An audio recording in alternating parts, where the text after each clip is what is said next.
This is VSiN, the sports betting network. This is Money Moves on VSiN, the sports betting network. It's a great day to be alive, and it's a great day to be a better. Welcome to another edition of Money Moves here on VSiN, the sports betting network. I'm Femi Abebefe, filling in for Jonathan Von Tobel and Stormy Bonantoni here on a Monday, coming to you live from the Circa Resort and Casino in downtown Las Vegas, where you can, of course, watch our fun program at vsin.com/watch 24/7. You can listen to us 24/7 on Sirius XM channel 158. I'm on Twitter at Femi Abebefe alongside my guy Joe Ceraulo, as we're going to be hanging out for the next couple of hours. Hit up Joe on Twitter at the Joe Ceraulo. Joe, what's happening, my man? It's been a while since we've done some content together. Man, it is so great to see you again. I'm excited to get this show on the road. We've got a lot of stuff to cover too. I mean, a lot of people think it's a slow time of year, but NBA All-Star break, to me, even though I'm not into the festivities all that much, that means we can hammer some second half futures. College hoops is in full swing. We are inside of 4 weeks, my man, until Selection Sunday. Let's get to it. We're going to have some fun. Dude, the way you just put that, I'm like, it gives you chills when you think of Selection Sunday. And the slate this week in college basketball, starting with tonight, is phenomenal, especially Saturday, where we might get a Final Four Saturday in February with what is on tap for later this weekend. We got our crew hanging with us here at Circa. Our producer, Luke DeVosta, on the ones and twos behind the glass here with me. A couple of guests will be joining us throughout these 2 hours, starting 30 minutes from right now. Derek Carty, MLB betting analyst. You see his work on EV Analytics, RotoGrinders, Fangraphs. It's almost Fangraph season, folks. Derek Carty will join us at 2:30 Eastern as he'll help us get ready for opening day, which is about 5 weeks away, counting down to that, and very much looking forward to it. Then during hour number 2 at 3:30 Eastern, we'll be joined by college basketball betting analyst Max Hoffmeyer, who you see here on VSiN every single week. Does awesome stuff for us, shot quality bets. He's going to give us his best bets for tonight's slate. But before we get into all of that, this segment is sponsored by Upside. Download the free Upside app and earn real cash back every time you fill up. Use promo code SPORTS to get 25 cents back per gallon on your first tank. And with that, Joe, let's get to the rundown. It's time for the top headlines and topics of the day. This is the rundown. Oh, baby, let's get into it. Before we can go forward, let's look back at what we saw this past weekend, last night in particular, with the NBA All-Star Game that saw team stars, the young guns for the Americans, plus 220. They were the long shots in this three-way market. They end up defeating Team Stripes and Team World. But, Joe, my biggest takeaway, and it's so interesting because of all the noise last week heading into All-Star Weekend, is that All-Star Weekend's terrible. It needs to be fixed. They were hooping last night, man. I was thoroughly entertained. It was a fun product for bettors and traditional sports fans, all the like here. It was a really, really entertaining game, and Team Stars came out victorious. Yeah, look, I'll give the association credit. I don't know if the weekend was a smashing success as a whole, but that was some finale to have the All-Star Game, or I guess All-Star Games, as we should call it, really finished strong there. And, you know, I love the finals with both USA teams, Stars and Stripes, whatever you want to call them. To me, I was looking at that and I was like, this is like Team Unk versus Team Neff, because the age difference between those two teams was extraordinary. And even though the world team didn't make it to the finals, I mean, Wemby absolutely put on a show. He was balling. I liked the dynamic. Again, Saturday and Friday's festivities, I felt left something to be desired. And we talked about this a little bit before the show. Logistically, you've got the early start times, right? 4 or 5 p.m. local time out here in Los Angeles. You can't go from a party in Hollywood at 2 p.m. to Inglewood at 5 p.m. with that rush hour traffic and have a full stadium and have people, you know, ass in seat, as we like to say, in time for the festivities. But Sunday was phenomenal. It was a great clincher to the weekend. I'm so glad you brought up Wemby because Victor Wembanyama deserves credit for setting the tone. Like, I'm doing live bet Sunday. Like, the game had just got underway. It was me and Brad Taylor. We're watching it. We're live sweating it because I had some wagers on All-Star Weekend throughout, but in particular, I bet Team Stripes, and I had some LeBron James to win All-Star Game MVP. So I'm invested. I'm watching it. I'm paying attention. And as we were wrapping up the show, I was telling Brad, I'm like, dude, they're playing basketball. Like that's what I was surprised by. Because, like All-Star games, all right, it's going to be a little bit of a layup line. Nobody's contesting. Nobody's rotating on defense. But in watching it, it wasn't regular season basketball. It certainly wasn't playoff-style basketball. But it was a hell of a lot better of what we've been seeing in recent years. That was a really, really fun game. And Victor Wembanyama, he's blocking guys' shots off the glass. Like, when have you seen that in an All-Star game? He set the tone. Anthony Edwards ended up finishing it out as he was your All-Star game MVP, plus 900, which was so funny because Anthony Edwards at Media Day on Saturday, he was asked, hey, like, are you guys going to give some effort, or is this just kind of it is what it is? And he said, it is what it is. And you would be led to believe that he was not going to care.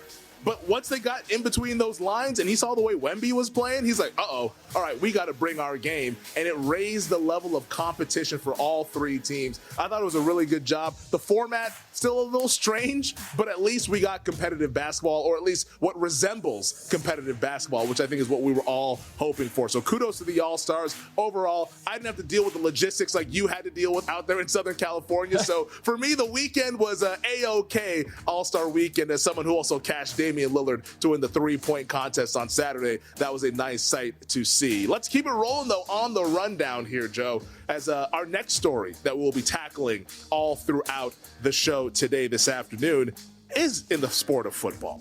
The National Football League, man, it really never gives us a break when it comes to the stories. And how about this one? Earlier this afternoon, the Miami Dolphins releasing All-Pro wide receiver Tyreek Hill and Pro Bowl pass rusher Bradley Chubb. Tyreek Hill, of course, only played 4 games during the 2025 season, coming off of that gruesome leg injury, torn ACL, and dislocated knee, entering his age 32 season, probably a future Hall of Famer. But this is a hard reset here for a new regime on South Beach.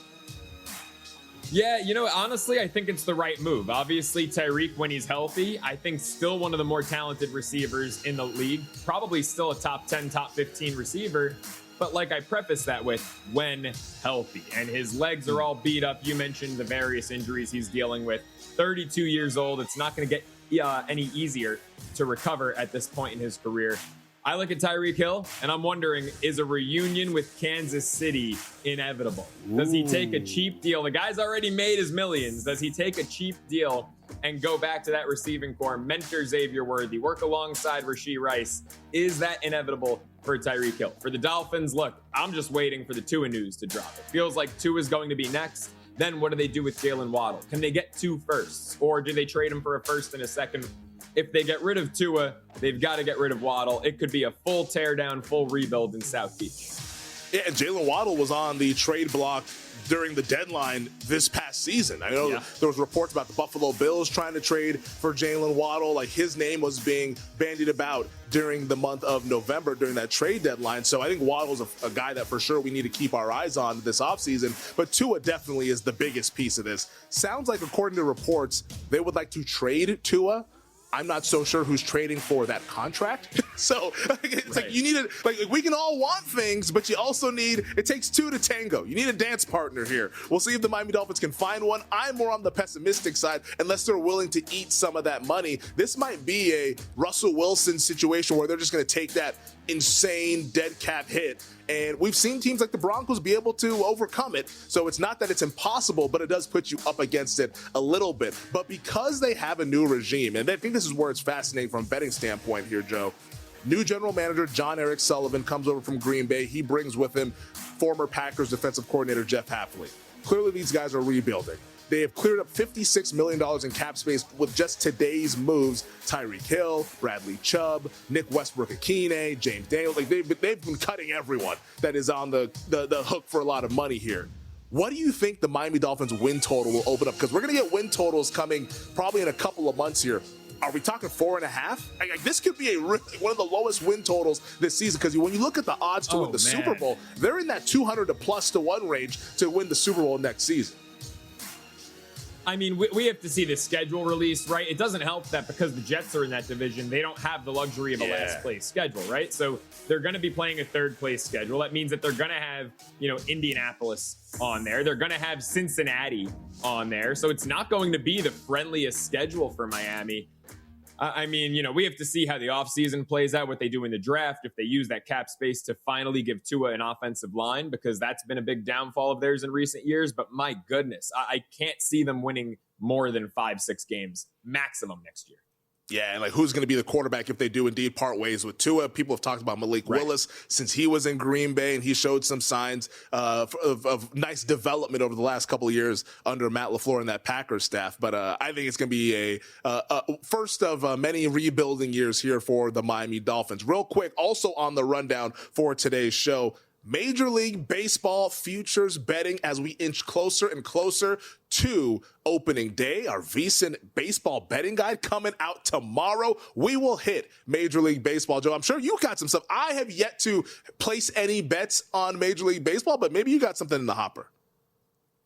I haven't locked anything in yet myself, but I mean, I'm loving the drama. I've got my eyes on some futures plays. And look, I'm a Mets fan, Femi. You've got Dave Dombrowski in Philadelphia, the president of baseball ops, saying that Bryce Harper's not elite. I love the drama in Philadelphia. That may factor in how I play the Phillies this year. That clubhouse seems to have its fair share of turmoil. I can't wait to dive in.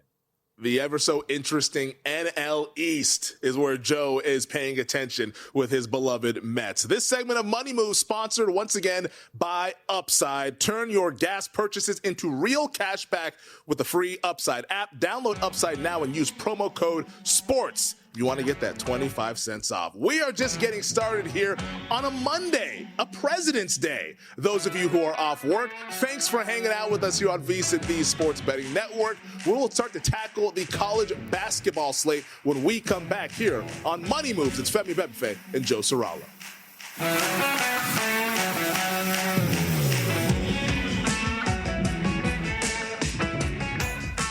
So you're listening to this podcast because you want an edge. But what if I told you you're only halfway there? You've got the mindset. Now it's time to get the toolkit to match. Here's the thing. Pro bettors spend thousands on data and tools. But what they don't want you to know is that you can get the same edge for a fraction of the cost with VSiN Pro.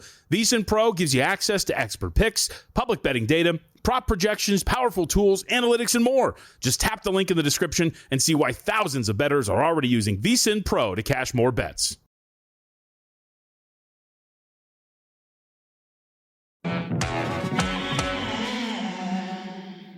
You're watching Money Moves here on VSiN, the Sports Betting Network. Welcome back. It is Money Moves here on a Monday on VSiN, the Sports Betting Network. A nice President's Day. Those of you enjoying the 3-day weekends, not us. We're grinding. Joe and I. We are absolutely grinding. It's Femi Abebefe, Joe Ceraulo, hanging with you guys this afternoon. 15 minutes from now, we'll be joined by MLB betting analyst Derek Carty as we take a look at some of his season-long best bets, some win totals, and there are some interesting ones here. We'll get his thoughts on the Bronx Bombers.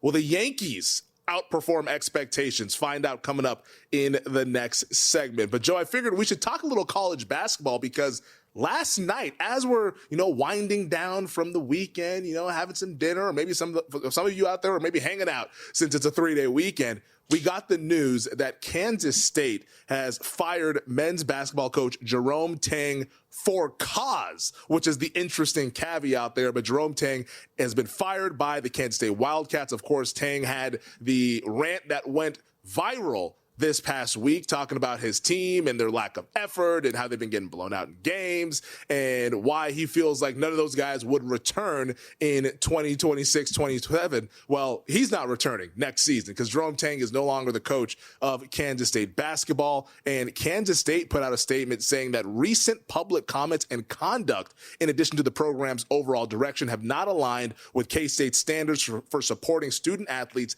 and representing the university. We wish Coach Tang Tang and his family all the best moving forward. This, of course, has been all downhill for Kansas State ever since making the Elite Eight a few years ago. I mean, this team was on the doorstep of going to the Final Four with Jerome Tang just needing to beat Florida Atlantic. They couldn't do it, and since then, it has been bad for the Wildcats as he's been relieved of his duties, and we're all going to figure out what's to come in the Little Apple here, because what we had seen this year and in years past recently was no bueno for the Wildcats.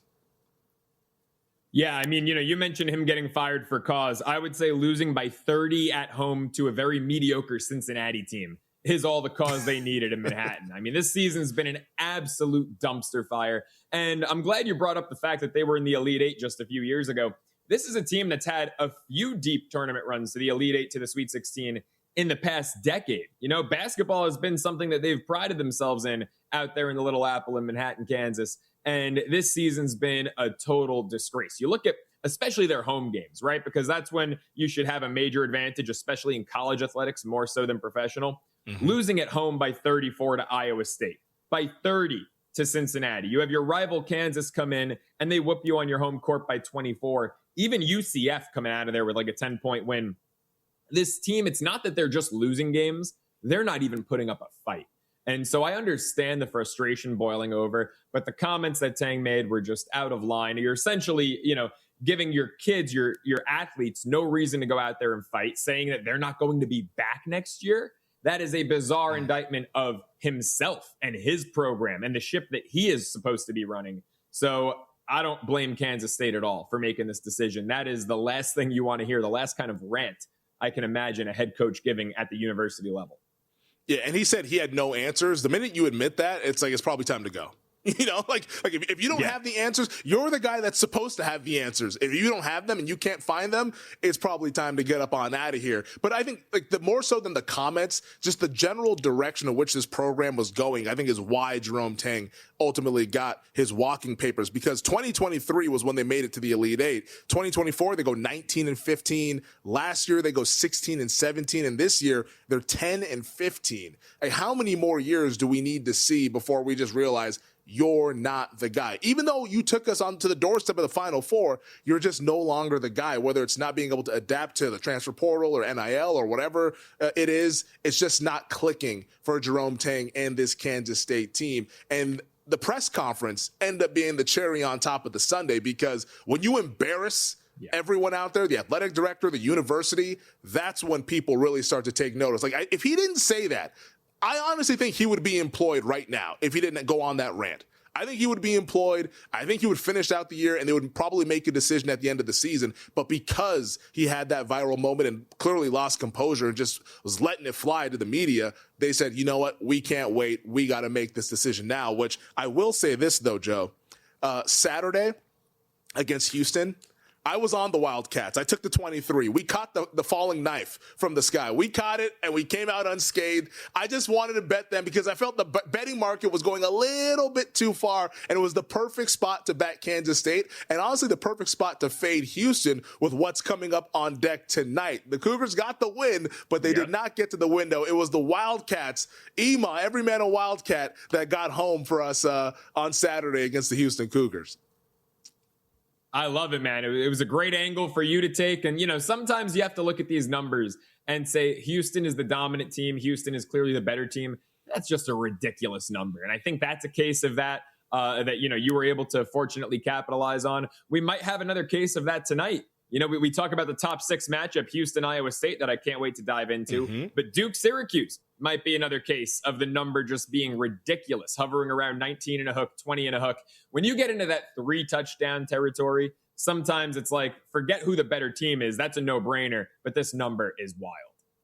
And let's start talking about that game, because that's so fascinating, because I was watching College Game Day on Saturday, and they're already promoting Duke, Michigan, which is this upcoming Saturday, the game that's going to take place in our nation's capital in Washington, D.C. We're all fired up. That's a potential national title caliber game that we're going to get on Saturday.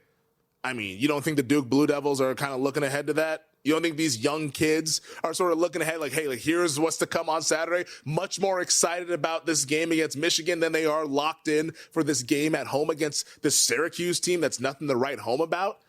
To me, this is It's Syracuse or pass. I would never lay a number that big with such an obvious look-ahead spot staring us right in the face tonight at Cameron Indoor Stadium. Yeah, I mean, I'm looking at, what Duke's done recently, and to their credit, they got up for that home game against Louisville. They beat the Cardinals by 30, so that, they showed up for that spot. But like you said, they're looking at this Michigan contest. Now, the one question I would have, the one caveat maybe, I like that this game is a Monday. If you're looking to back Duke, which you and I are on the same page, we are not, maybe it's too early in the week to look ahead. If this was like a Wednesday game, I would definitely be pounding Syracuse. I'm probably going to stay away here because Syracuse has stunk on the road this season. But, you look at Duke, what was it, Saturday? They failed to cover against Clemson. They lost that one on the hook, won by 13. They were laying 13.5. They've had good wins lately at Pittsburgh by 16. Okay, it's respectable. The Boston College win by, what was that, an 18-point win, and that was in Durham. So, they're winning with margin, but this kind of margin just makes it absolutely unplayable for me. Yeah, and it's like, if they're up 15, 16 points with 4 minutes to go in the game, are they really going to be pressing the gas to try to get you to the window? That's where it's like, all right, they're probably just going to play out the string and we'll see where the chips fall. So yeah, it would only be Syracuse for me. I have not had the courage to click the button on Syracuse because it's Syracuse, but I would never bet Duke in this spot. How about the game that we're all looking forward to at 9:00 Eastern though, between Houston and Iowa State? The Cougars, they're catching points here. Like oftentimes you don't get Houston as a dog, but you do when you got to go to Hilton. That place has magic, as they all tell us there. But Iowa State, a 2.5-point favorite. Total is up to 135.5 in some places. How do you see that game playing out? Will you have action on this game between Iowa State and Houston? Man, so I locked in action on this game immediately yesterday. I was hosting Cashing Out on the network last night, and before I went on air, I laid the 1.5, which is what it was at the time, with Iowa State. Now, you can still get a rogue 1.5 or 2 out there. It's mainly 2.5. I know it's just 1 point. I'd go money line before I laid 2.5 with Iowa State. Even though I've got minus 1.5 in pocket, I don't want to take that number up because you're looking at two incredible defensive teams. I mean, this thing could very well come down to the final possession. Now, the reason I laid it with Iowa State is that home court advantage you alluded to at Hilton Coliseum. At home, among every team in the nation, all 365 of them, Iowa State is number 1 in net rating at home. They are number 6 in offensive rating. They are number 8 in defensive rating. They are 14-0 also straight up in Ames this year. So that home court advantage for Iowa State is absolutely everything. If this was on a neutral, I'm taking the Houston Cougars. I love Kelvin Sampson's squad. I also want to give Coach Sampson credit because he's always been such a defensive-minded and oriented head coach. This year, you're seeing him kind of adapt and adjust, and one of the better offensive teams we've seen in Houston in recent years, while still staying true to their defensive identity. So I love that Houston team. It wouldn't shock me if they pulled off the slight upset, but the home court is everything here. So I laid 1.5 with Iowa State. Absolutely love it. I am invested in Iowa State to win the national title. So let's keep stacking these good wins and potentially get on that number 1 line come tournament time. As we mentioned, college hoops is ramping up, but so is the baseball season. It's right around the corner. VSiN Pro has you covered. Sign up today. Take advantage of the daily best bets from VSiN hosts and guests, real-time DraftKings and Circa betting splits, AI-powered prop tools, plus our new MLB betting guide, which comes out tomorrow. Get started for just $9.99 or save a 50% off with an annual subscription. Visit vsin.com/subscribe. That's vsin.com/subscribe. Speaking of baseball, MLB betting analyst Derek Carty joins us next here on Money Moves.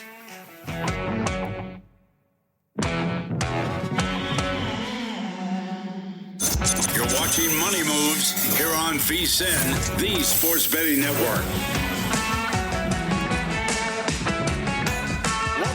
Money Moves here on VSiN, coming at you guys on a Monday. Femi, Abebefe, Joe Ceraulo hanging with you, trying to find some value ahead of what should be a fun college basketball evening as we have a top 5 showdown going on at Hilton between Houston and Iowa State. We'll continue to discuss some college basketball coming up in hour number 2. We'll get back to the National Football League as well with the moves the Miami Dolphins made, releasing Tyreek Hill and Bradley Chubb, amongst other guys as well, to free up some cap space. But joining us us right now as we turn our attention to Major League Baseball. It is MLB betting analyst. You see his work on EV Analytics, RotoGrinders, Fangraphs. It is the one and only Derek Carty joining us here on Money Moves via the Progressive Guest Line. You can find Derek on Twitter at Derek Carty. Derek, thanks for hanging with us this afternoon. Hope the weekend treated you well. We're getting closer and closer to opening day, about 5 weeks away. Let's talk some win totals. I'm curious about the New York Yankees because their win total right now,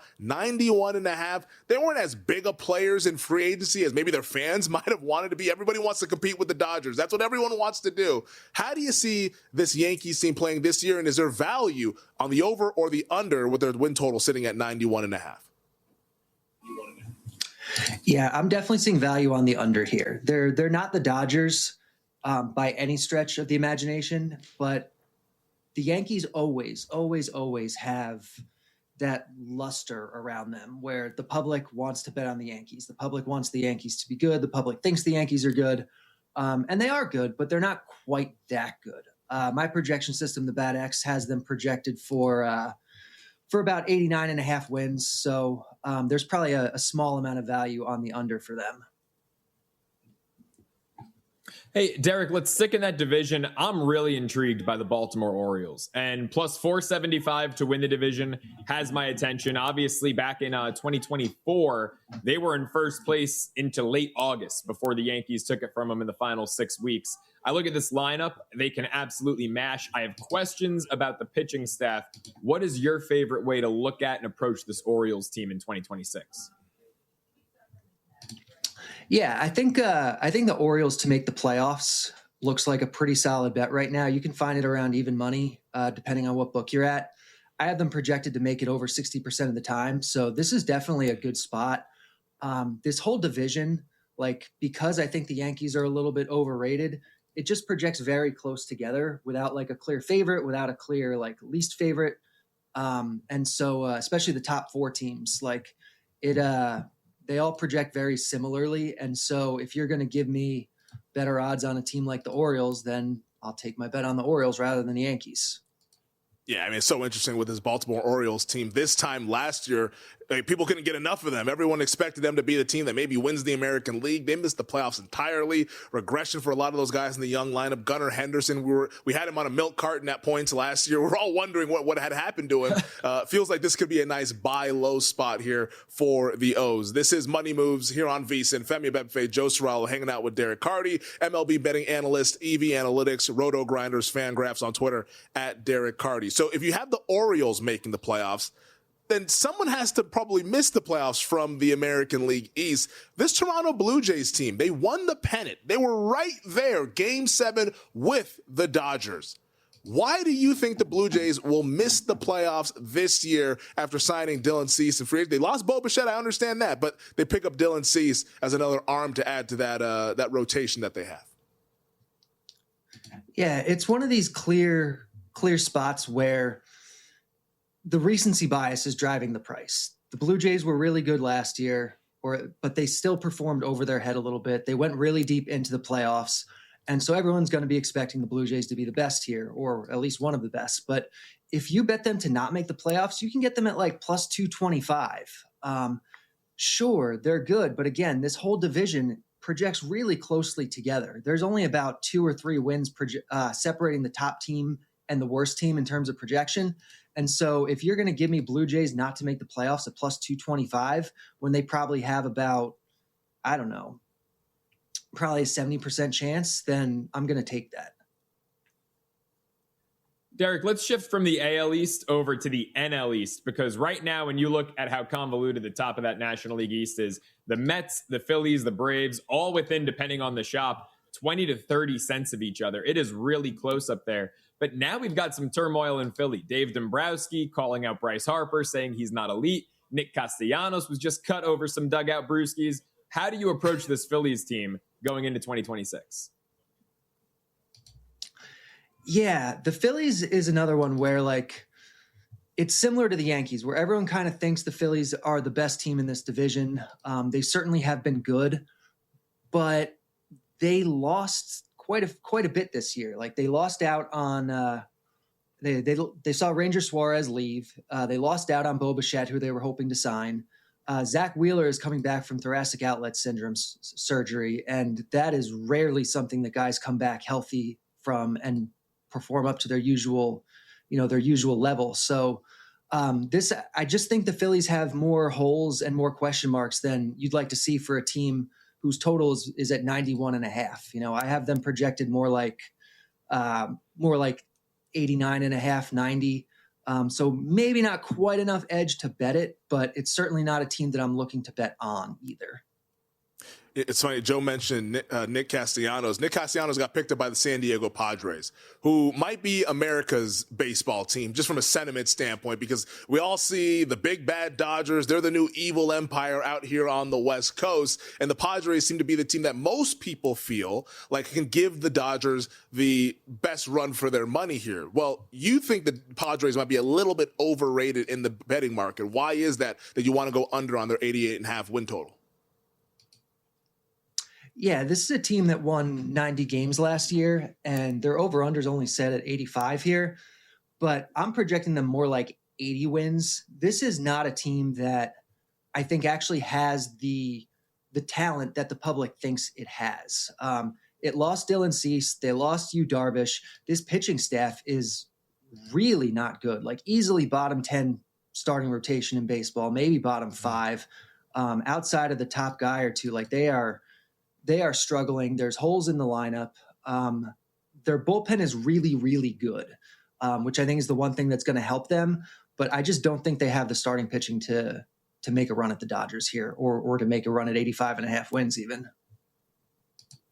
Yeah, that bullpen's really good, but July 31st, August 1st roll around, and those are the guys that they're going to be selling off if they're not in the race. I could not agree with you anymore on the Padres analysis. I think at 85.5, they are one of the most overrated teams coming into this year. Let's talk about maybe some underrated teams in that division. Is there value when you stick in that NL West if you're not high on San Diego with maybe a San Francisco, Arizona, who I'm looking at over 79.5 wins, or Colorado? What else do you like in that division?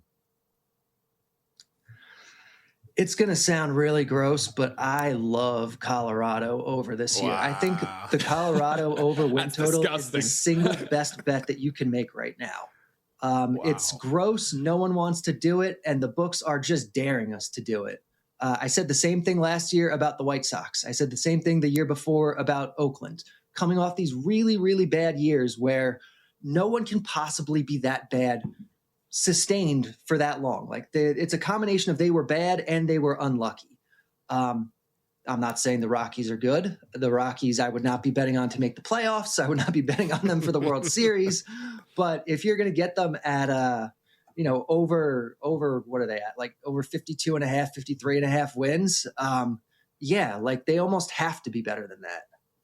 Yeah, I mean, it feels like an MLB team should be able to trip out of bed and win 60 games. So, like, to your point, like over 54.5, there should be some value there on the Colorado Rockies, even though I was, like, viscerally ill hearing you say the Rockies might be the best bet on the win total board right now. Who do you have winning? We got about a minute left here. Who do you have winning the American League Central? Because it looks like you like the under on the Guardians, but you like the over on the Minnesota Twins.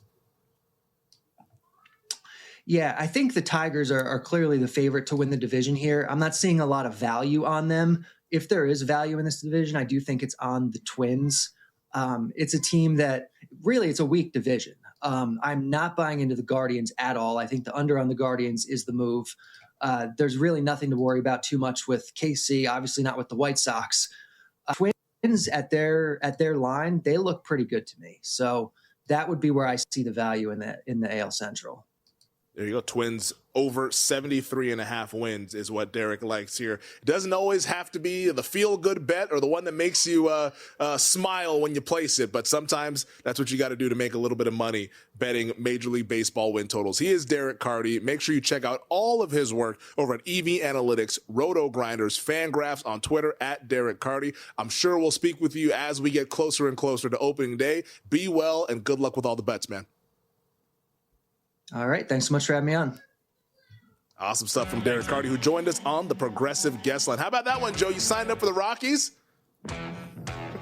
I don't know if I can get there, man. That team is ugly. I mean, what was their big offseason acquisition? Jose Quintana? I love the guy, but in that ballpark, 35 home runs is in it. I mean, that's going to be a rough one for the Colorado Rockies. But, hey, maybe they could win 55, 56 wins, which is what you would need to win that bet. One more money moves on the other side.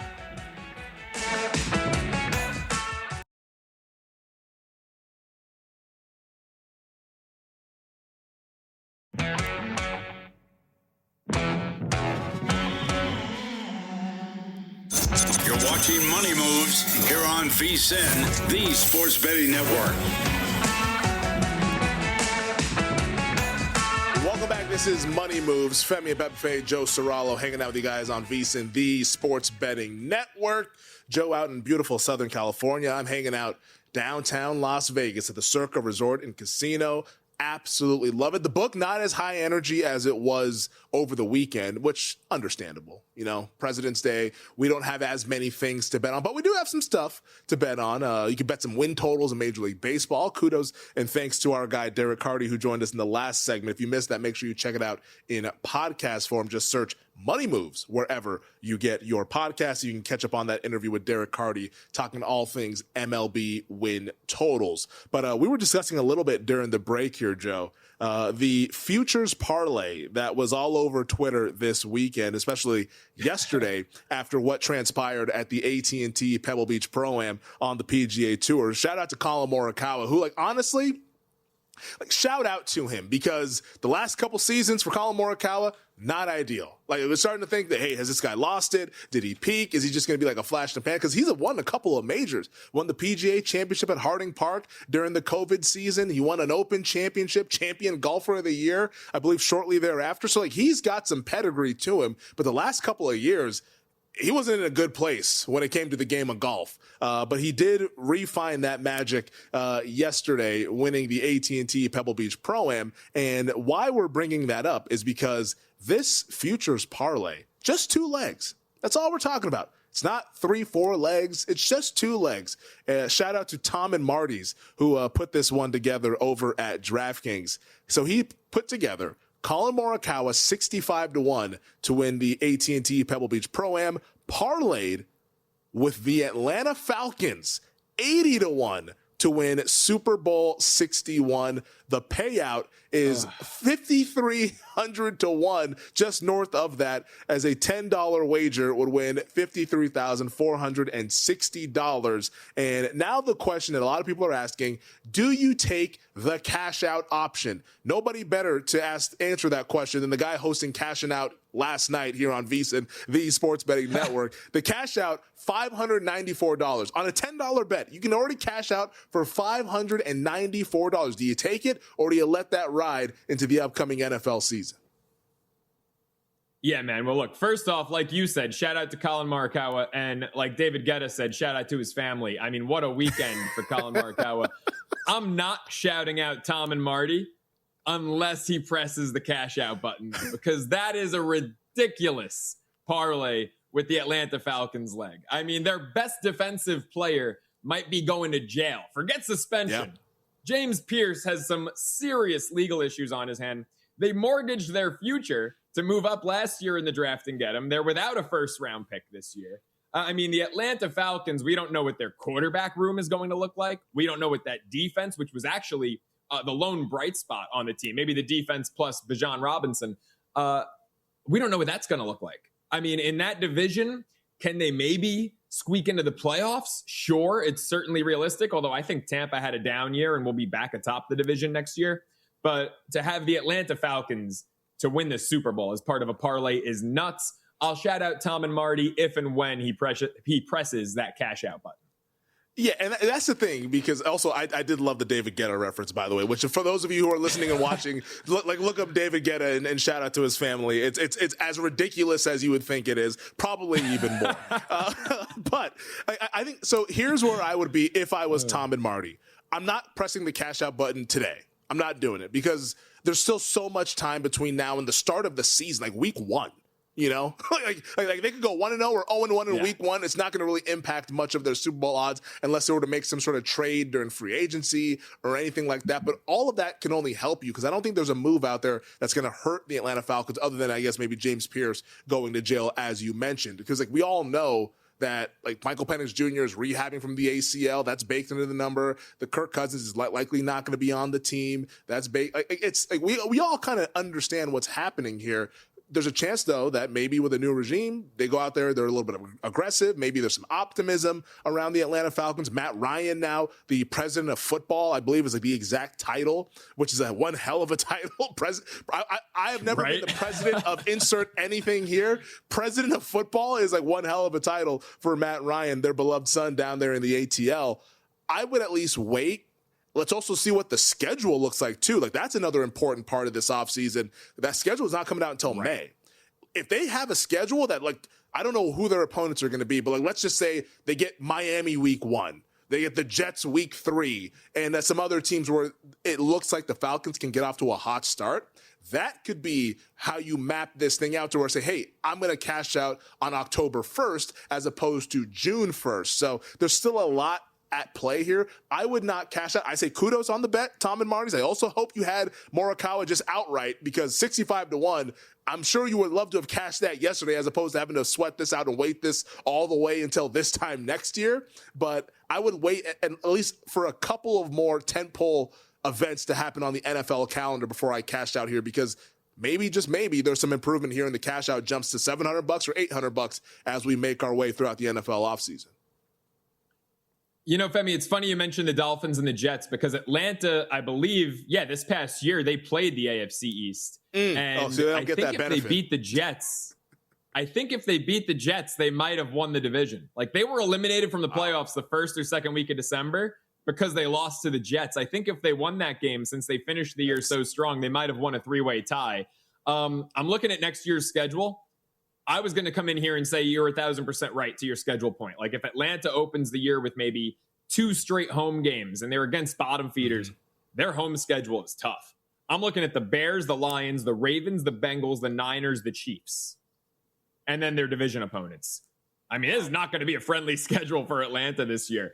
Now, maybe they open up a revenge spot for Stefanski at Cleveland because the Browns are one of their road opponents. Then they come home with New Orleans. Maybe you can see like a 2-0 start. I don't know. I'm trying to find angles here, but the Falcons have a tough schedule. That's a lot of turmoil this team's going to have to overcome. I mean, to your point, sure. You know, wait till the schedule comes out before clicking cash out. Maybe you lose $10. Maybe you get 20 more bucks, but I would have hit it now. I would just take that money and run like Steve Miller Band would say. Yeah. I love it. We're getting the musical references from our guy Joe Ceraulo here, and it's a nice improvement. And like, what's so interesting because I was talking about this on Live Bet Sunday yesterday with Brad Taylor. We're doing the show, and I had some Scotty Scheffler to win the AT&T Pebble Beach, but I did it on Kalshi. I was on the prediction markets where I did it, and like those obviously give you the dynamic cash outs all throughout the events. Yeah, and I was like hovering over the cash out button because put some money down. Like the payout was 93-1 at the start of the day because Scheffler was 8 shots back of the leaders, but then he gets out there early and he's going nuclear, birdie, eagle, birdie, was 6 under through 6 holes. At one point on the back 9, he was a co-leader. Like the guy was ridiculous, but I cashed out after the 12th hole because he went rough to rough. And I'm like, you know what? This is going to pay me out 5-1. I don't believe he's going to finish the deal and win because like the leaders were about 6 holes, 7 holes behind. And you knew that there was those couple of par 5s on the back 9 to where they could at least sustain their lead or at least kind of fend him off a little bit, which is ultimately what happened. Colin Morikawa ended up being the guy that won it. But it is sometimes good to just say, you know what? I've made a good bet. Just take the money, cash this bad boy out, and then you have that money to play with other stuff as opposed to just looking at the cash out gain in equity. So, I mean, yeah, there's an argument to be made for doing it now. I would wait a couple of months just because we're not going to get any NFL games until September. And like nobody's going to get injured, at least knock on wood, we hope not. Getting injured like via training. There's no training camp even until July, August time. So there's not a whole lot that's going to really hurt your ticket there. So might require a little bit of patience, but you know what? I think it's worth it. So you make a good point about just taking the money and running right now, to quote the Steve Miller Band. But I think I would actually be just fine, be patient, and let's just see what the next couple of months show us, and perhaps maybe the Falcons can make some improvements that make their team look a little bit more appealing heading into this upcoming season. But you know what is appealing, Joe?